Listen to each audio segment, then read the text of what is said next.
Hello everyone, my name is Donghyun Kim.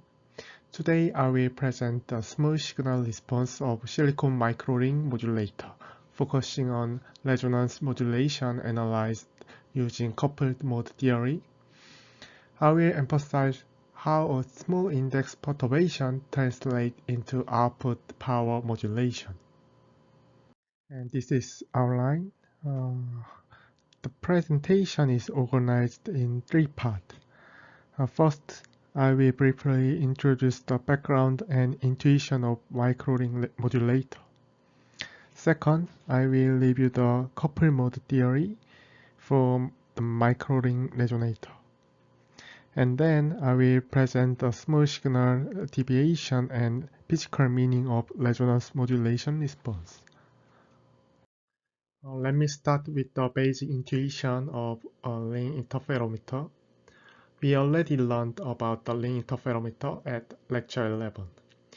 Just to recall ring interferometer, at the directional coupler and input light is split, the one part goes straight through the bus waveguide and the other part are coupled into the ring. The light circulating in the ring and experience the phase accumulation and attenuation per round trip, and then coupled back to the waveguide bus. The true output is determined by the interference between the directional path and ring coupled path. So ring resonator is fundamentally the interference-based resonator structure driven by the repeated circulation. The first concept of ring interferometer was proposed by Enrique A.J. Macality in 1969.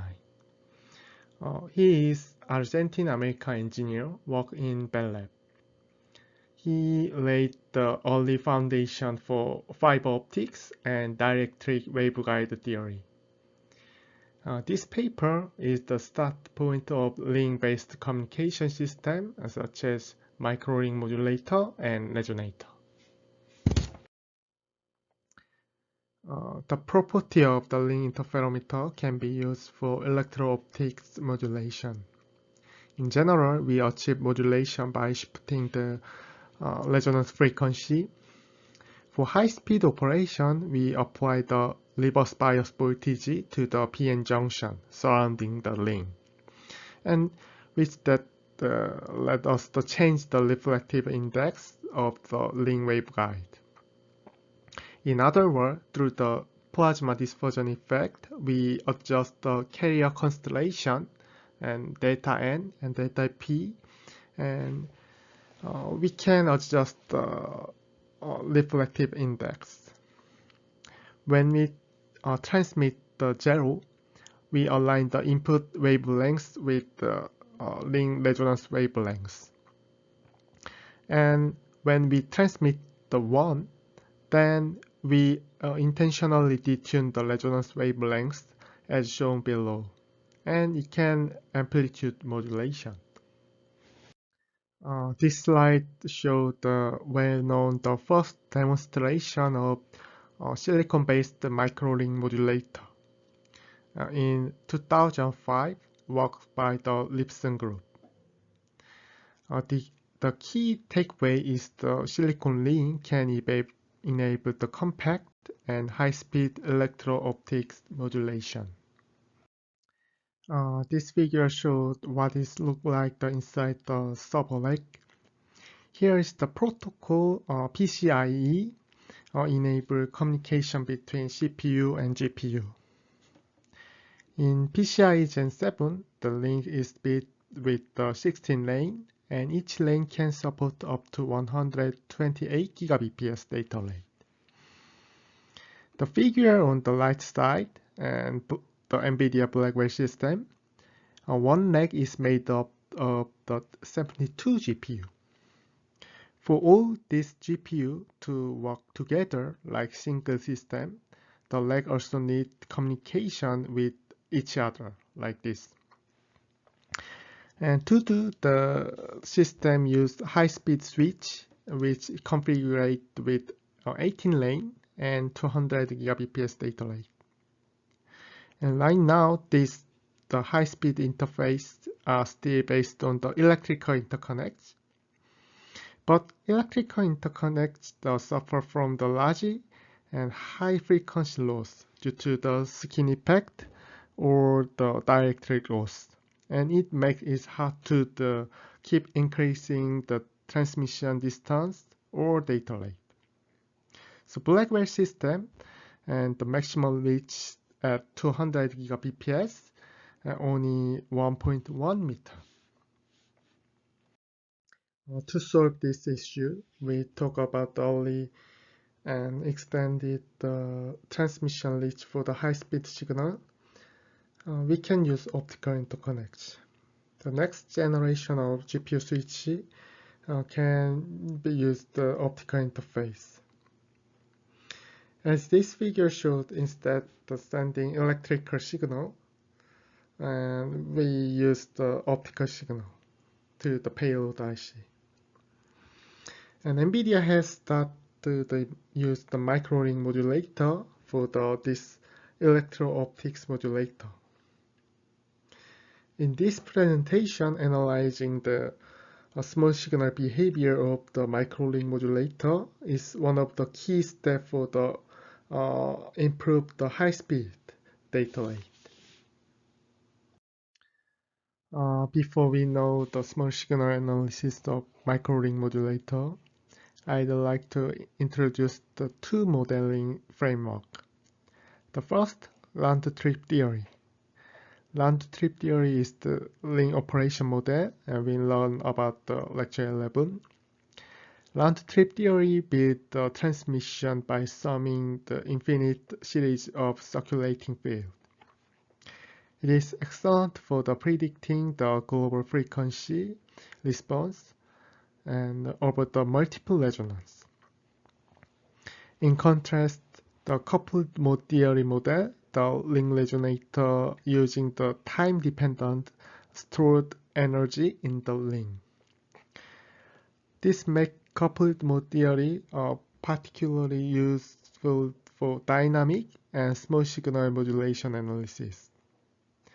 And we will focus on the coupled mode theory for the small signal analysis.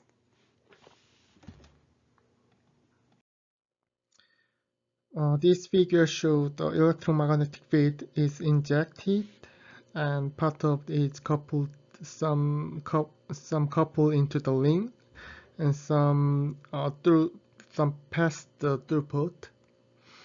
Let's denote the time-dependent Poynting vector of the field inside the ring as A. The differential equation for the can be divided into the three terms. First, there is the resonance term oscillating at the angular resonance frequency omega r. And second, we model the decay time constant, accounting for the power escaping through the directional coupler and attenuation due to the waveguide loss. And Poynting vector of the light entering the ring from the bus waveguide is represented by mu e, the coupling strength. Here, the transmitted Poynting vector St is given by the input Poynting vector Si minus j mu ea. And let's assume the input optical field is small signal with the angular frequency omega, and then the Poynting vector inside the ring can be written the a e j e to the j omega t. And if we differentiate this respect the time and drop the phase domain, we can get the j omega a. And assume this matches the equation above. A can be expressed as follows. I have this. From the throughput, the transfer function St over Si can be written like this. And by substituting at the A over plugged in this, we can get the final formation. Let's analyze the small signal response of MRM. If we apply the small signal at omega m, and omega m is modulation frequency, and then the effective index will change periodically, like this. Then output optical signal can be divided into the three parts, DC component, and high modulation component, and low modulation component. Here, omega 0 is the angular frequency of the input optical carrier, and both the omega m and minus omega m sideband component are paired together.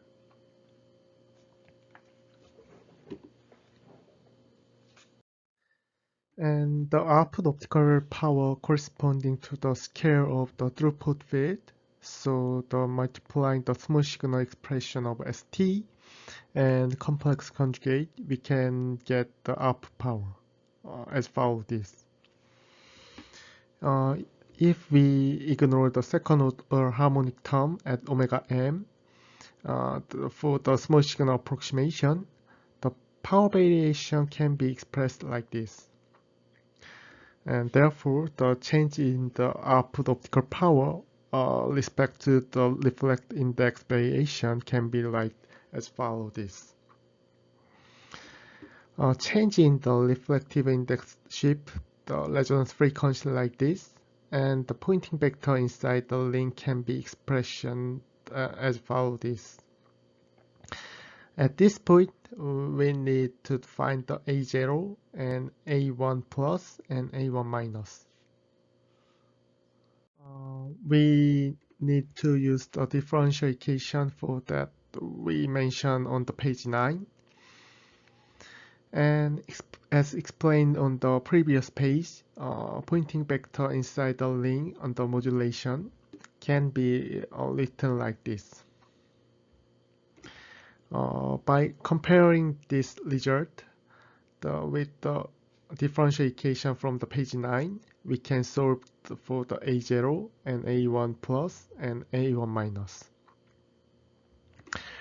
Also, since the throughput pointing vector on page 9, we can express the ST0, ST1 plus, and ST1 minus like this. In the case of the AC modulation, switching between 1 and 0, there is no DC component for the input, so SI0 does not exist. And finally, by plugged in the A0 and A1 plus and A1 minus, we just found we can obtain the each throughput pointing vector as shown here. If we plug the ST0 and ST1 plus and ST1 minus, we derived into the transfer function from the page 11, we can obtain the small signal transfer function of the MRM. This transfer function has a 2-pole and 1 0. And it can be expressed in terms of the underdamped natural frequency and damping ratio. This figure shows the AC response for the different coupling ratio using small signal transfer function we derived earlier. As coupling ratio increases, the photon lifetime becomes shorter, and both the zero and pole location shift higher frequency. And also the modulation efficiency tends to be higher close to the critical coupling. And thank you for your attention.